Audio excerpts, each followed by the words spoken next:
दूसरी बार है जब कोरोना महामारी के बीच हम ये दिवस मना रहे हैं।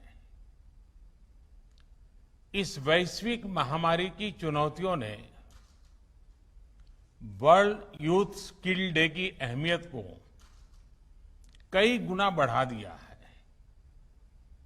एक और बात जो महत्वपूर्ण है वो ये कि हम इस समय अपनी आजादी के 75 वर्ष का पर्व मना रहे हैं। 21वीं सदी में पैदा हुए आज के युवा भारत की विकास यात्रा को आजादी के 100 वर्ष तक आगे बढ़ाने वाले हैं। इसलिए नई पीढ़ी के युवाओं का स्किल डेवलपमेंट एक राष्ट्रीय जरूरत है। आत्मनिर्भर भारत का बहुत बड़ा आधार है। बीते 6 वर्षों में जो आधार बना, जो नए संस्थान बने, उसकी पूरी ताकत जोड़कर हमें नए सिरे से स्किल इंडिया मिशन को गति देनी ही है। साथियों, जब कोई समाज स्किल को महत्व देता है तो समाज की अपस्किलिंग भी होती है, उन्नति भी होती है।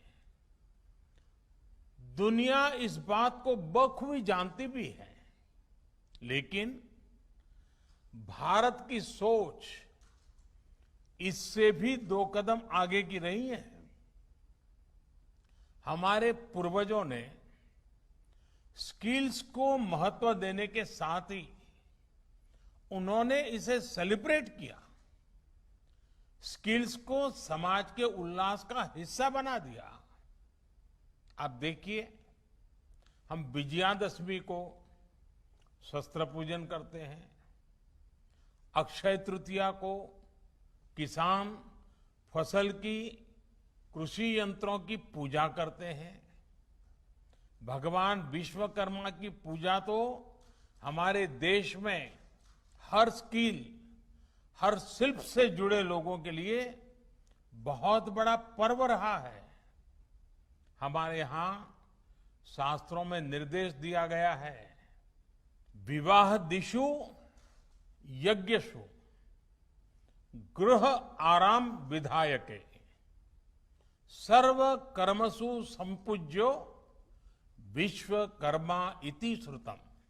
अर्थात विवाह हो, गृह प्रवेश हो या कोई और यज्ञ कार्य, सामाजिक कार्य हो, इसमें भगवान विश्वकर्मा की पूजा, उनका सम्मान जरूर किया जाना चाहिए।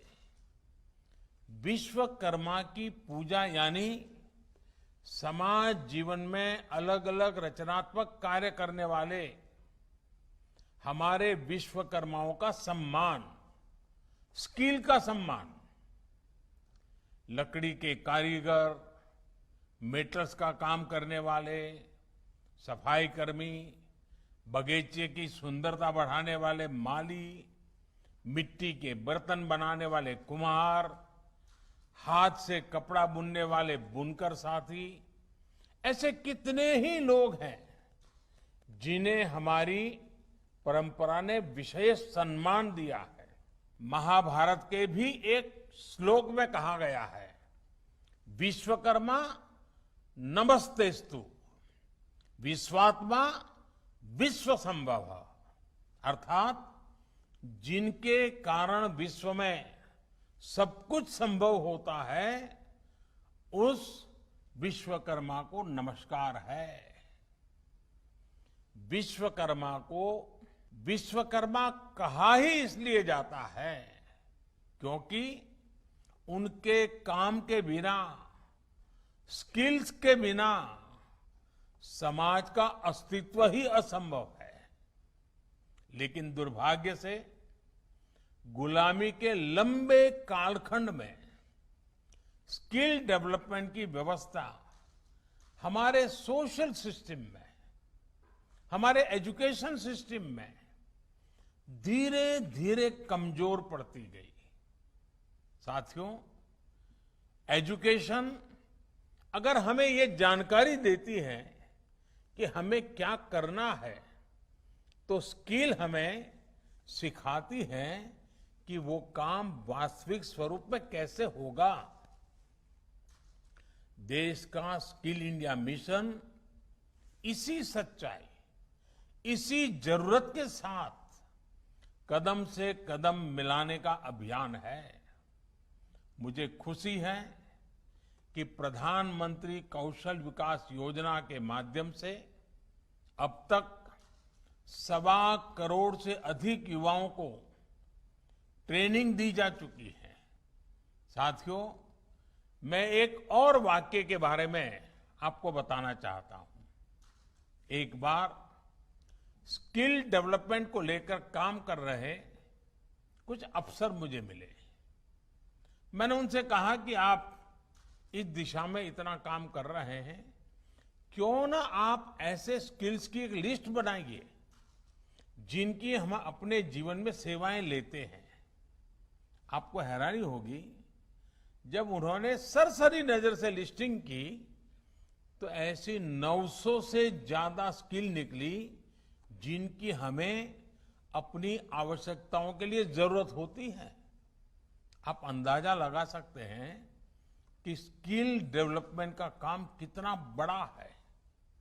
आज ये जरूरी है कि लर्निंग आपकी अर्निंग के साथ ही रुके नहीं।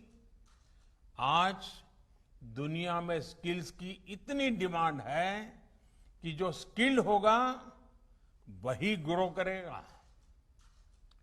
ये बात व्यक्तियों पर भी लागू होती है और देश पर भी लागू होती है। दुनिया के लिए एक स्मार्ट और skilled manpower solutions Bharat दे सके, ये हमारे नौजवानों की स्किलिंग स्ट्रेटजी के मूल में होना चाहिए। इसको देखते हुए ग्लोबल स्किल गैप की मैपिंग जो कि की जा रही है, वो प्रशंसनीय कदम है। इसलिए हमारे युवाओं के लिए स्किलिंग, रीस्किलिंग और अपस्किलिंग का मिशन अनवरत चलते रहना चाहिए। बड़े बड़े एक्सपर्ट्स आज अनुमान लगा रहे हैं कि जिस तरह तेजी से टेक्नोलॉजी बदल रही है, आने वाले 3-4 वर्षों में बहुत बड़ी संख्या में लोगों को रीस्किलिंग की जरूरत पड़ेगी। इसके लिए भी हमें देश को तैयार करना होगा। और कोरोना काल में ही हम सबने स्किल्स और स्किल्ड वर्कफोर्स की अहमियत को बहुत करीब से देखा है, महसूस किया है। देश कोरोना से इतनी प्रभावी लड़ाई लड़ सका तो इसमें भी हमारी स्किल्ड वर्कफोर्स का बहुत बड़ा योगदान है। साथियों, बाबा साहब आंबेडकर ने युवाओं की, कमजोर वर्ग की स्किलिंग पर बहुत जोर दिया था। आज स्किल इंडिया के जरिए देश बाबा साहब के इस दूरदर्शी स्वप्न को पूरा करने के लिए भरसक प्रयास कर रहा है। उदाहरण के तौर पर आदिवासी समाज के लिए देश ने गोइंग ऑनलाइन एज लीडर्स यानी गोल प्रोग्राम शुरू किया है। ये प्रोग्राम पारंपरिक स्किल के क्षेत्रों जैसे कि आर्ट हो, कल्चर हो, हैंडीक्राफ्ट हो, टेक्सटाइल हो, इनमें आदिवासी भाई बहनों की डिजिटल लिटरेसी और स्किल में मदद करेगा। उनमें एंटरप्रेन्योरशिप डेवलप करेगा। इसी तरह वनधन योजना की भी आज आदिवासी समाज को नए अवसरों से जोड़ने का एक प्रभावी माध्यम बन रही है। हमें आने वाले समय में इस तरह के अभियानों को और ज्यादा व्यापक बनाना है। स्किल के जरिए खुद को और देश को आत्मनिर्भर बनाना है। इन्हीं शुभकामनाओं के साथ आप सभी का बहुत बहुत धन्यवाद। न्यूज 6 ओडिया, सत्य, संकल्प और संघर्ष।